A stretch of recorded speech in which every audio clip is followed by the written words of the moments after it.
ये आकाशवाणी रायपुर है। छत्तीसगढ़ी समाचार बुलेटिन के संग संध्या तिवारी के जय जोहार। अब सुना आज के प्रमुख समाचार।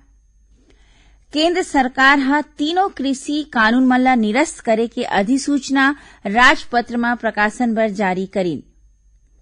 प्रदेश में समर्थन मूल्य में काली 30,000 ले ज्यादा किसान मन ले 88,000 मीट्रिक टन धान के खरीदी करेगिस।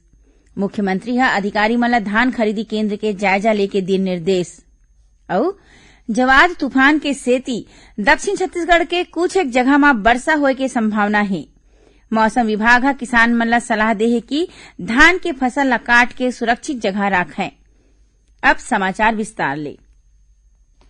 केंद्र सरकार हा तीनों कृषि कानून ल निरस्त करे संबंधी अधिसूचना राजपत्र में प्रकाशन बर जारी कर दे है। संसद के चलत शीतकालीन सत्र के पहलीच दिन सदन में ये कानून मन के निरसन संबंधी विधेयक पारित कर देगी रहीस। प्रधानमंत्री नरेंद्र मोदी हा पांचवी महीना के 19 तारीख के राष्ट्र के नाव अपन संबोधन में घोषणा करे रहीन कि बछर 2019 में बनाए गए ये कृषि कानून मन ला संसद के शीतकालीन सत्र में निरस्त कर दे जाही। छत्तीसगढ़ उच्च न्यायालय हा प्रदेश में चलत हुक्का बार मन ला बंद करे के राज्य सरकार के आदेश में रोक लगा दे है। ये मामला में अदालत हा राज्य शासन ला नोटिस जारी करके जवाब मांगे है। आज ये मामला की सुनवाई करत न्यायाधीश RCS सामंत हा प्रदेश में हुक्का बार बंद कराए ला लेके कोनो कानून नहीं होए के दलील देवत ये आदेश ला निरस्त कर दी। खबर के मुताबिक पांचवें दिन राज्य सरकार हा प्रदेश में चलत हुक्का बार ला बंद करे के आदेश जारी करे रहीन। इमा रायपुर के 6 हुक्का बार ला बंद करे के नोटिस घलो जारी कर दे गे रहीस। ये आदेश के खिलाफ हुक्का बार संचालक मन हा हाईकोर्ट में याचिका दायर करे रहीन। राज्य के गृह विभाग हा राज्य पुलिस सेवा के 7 जिन अधिकारी मन के तबादला कर दे है। जारी आदेश के मुताबिक रायपुर के ट्रैफिक DSP चंद्रमा प्रकाश तिवारी के तबादला पुलिस लाइन रायपुर करेगे है। उन्हें रायपुर के उप पुलिस अधीक्षक मणिशंकर चंद्रा जगदलपुर के ट्रैफिक DSP हुई। ऐसने है जसपुर के DSP पुष्पेंद्र नायक ला गरियाबंद के और रायपुर पुलिस मुख्यालय के DSP दिनेश सिन्हा ला खैरागढ़ के अनुविभागीय पुलिस अधिकारी बनाए गए हैं। उन्हें खैरागढ़ के अनुविभागीय पुलिस अधिकारी गोराचंद पतीला पुलिस मुख्यालय रायपुर में DSP के पद में पदस्थ करे गए हैं। एक संग कबीरधाम के DSP आशीष मिश्रा ला 13वीं वाहिनी छत्तीसगढ़ सशस्त्र बल कोरबा के सहायक सेनानी बनाए गए हैं। उन्हें गरियाबंद के अनुविभागीय पुलिस अधिकारी संजय ध्रुला कबीरधाम जिला के DSP नक्सल ऑपरेशन नियुक्त करेगी है। प्रदेश में समर्थन मूल्य में काली ले धान खरीदी शुरू हो गई है। पहली दिन काली 30,000 ले ज्यादा किसान मन ले 88,000 मीट्रिक टन धान के खरीदी करेगी। खाद्य विभाग के अधिकारी मन बताइन है कि प्रदेश में पंजीकृत किसान मन के संख्या 24,09,000 ले ज्यादा हवय। ये बछर धान खरीदी पर राज्य में 2,459 उपार्जन केंद्र बनाए गए हैं।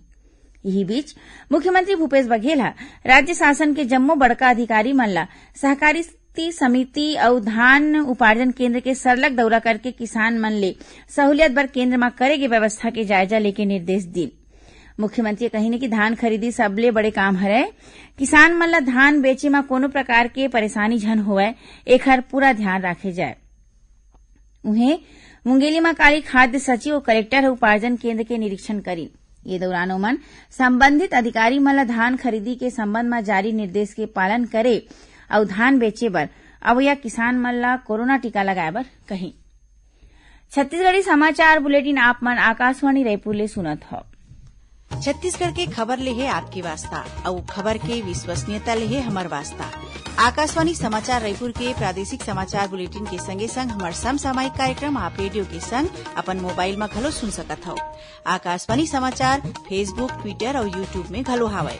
हमार फेसबुक पेज हरे Chhattisgarh news on AIR, Twitter handle CGAIR news और हमार यूट्यूब चैनल हरे छत्तीसगढ़ AIR न्यूज। तो अब रेडियो के संगे संग आपके मोबाइल के माध्यम ले हम आप तक पहुंचत हन। छत्तीसगढ़ के हर खबर पर सुनत रहो आकाशवाणी समाचार। अब आगू बाढ़बो बाँचे समाचार कोती। केंद्रीय स्वास्थ्य मंत्रालय राज्य मन ला विदेश ले अवैया यात्री मन के कड़ा निगरानी करे और कोविड ले जुड़े दिशा निर्देश के पालन करे के सलाह दे है। ओमिक्रॉन वेरिएंट की पुष्टि RT-PCR और रैपिड एंटीजन टेस्ट ले हो सकत है। इति छत्तीसगढ़ के स्वास्थ्य मंत्री टीएस सिंहदेव ह कोरोना वायरस के नवा वेरिएंट ल देखत एखर तुरते पहचान अउ बचाव बर प्रदेश म करे जावत तैयारी के जानकारी लीन। ओमन दूसर देश के यात्रा करके छत्तीसगढ़ अवैया लोगन मन के स्क्रीनिंग और जरूरी जांच करे के निर्देश दीन। संगे संग स्वास्थ्य मंत्री ह जम्मो अस्पताल में उपकरण और मशीन के बने रख रखाव करत व्यवस्था राखे बर कहिन।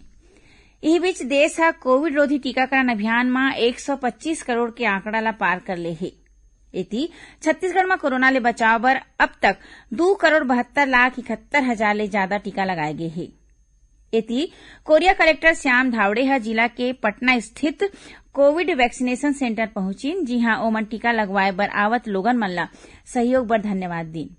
उन्हें संसदीय सचिव और बैकुंठपुर के विधायक अंबिका सिंह देव ह घलो कोविड वैक्सीनेशन महाअभियान में लोगन मन ले टीका लगवाए के अपील करी। मौसम विभाग ह चेतावनी जारी करे हे कि ये महीना के 4 और 5 तारीख के दक्षिण बंगाल के कुछ जिला मन में तेज वर्षा होए के संभावना है। अंडमान सागर के मध्य भाग और तीर तखार के क्षेत्र में बने कमती दबाव आज पश्चिम उत्तर कोती बढ़त हे और अवैया 24 घंटा के दौरान आंध्र प्रदेश और ओडिशा के तटीय इलाका में तूफान आए के संभावना है। मछुआरा मन ला कहे गे हे कि ओमन 3 ले 5 दिसंबर के बीच समुद्र में झन जाए। ये तूफान के असर आंध्र प्रदेश और ओडिशा के सीमा ले लगे दक्षिण छत्तीसगढ़ के कुछ एक जगह में घलो देखे बर मिल सकत हे। ये क्षेत्र में कहूं कहूं तेज हवा के संग वर्षा घलो हो सकत हे।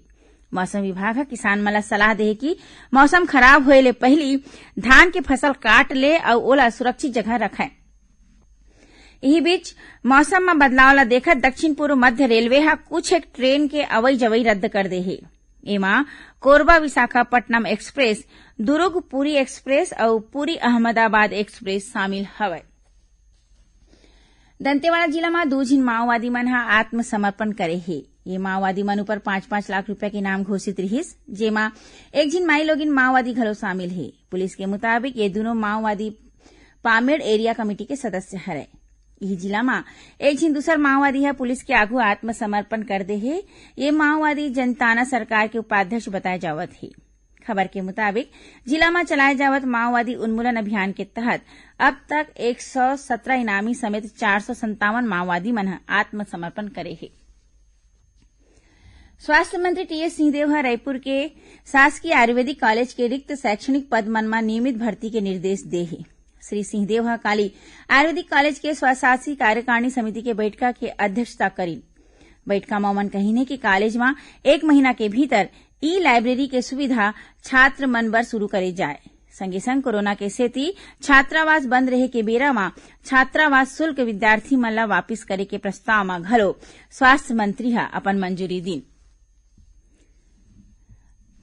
अब थोड़किन समाचार सार में काली अंतर्राष्ट्रीय दिव्यांग दिवस हरय। ए मौका में मुख्यमंत्री भूपेश बघेल हा दिव्यांग जन मन के सुखद भविष्य के शुभकामना करत जम्मो लोगन मन ले दिव्यांग भाई बहिनी मन ला आगू बढ़ाए बर सकारात्मक वातावरण बनाए के अपील करी। राज्य सरकार हा राइस मिलर मन ला कस्टम मिलिंग बर देवैया प्रोत्साहन राशि ला बढ़ा के 120 रुपया प्रति क्विंटल करे के फैसला ले हे।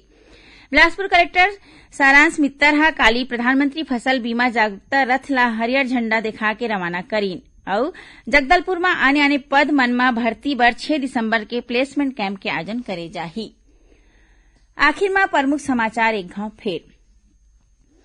केंद्र सरकार हा तीनों कृषि कानून मन ला निरस्त करे के अधिसूचना राजपत्र में प्रकाशन बर जारी करी।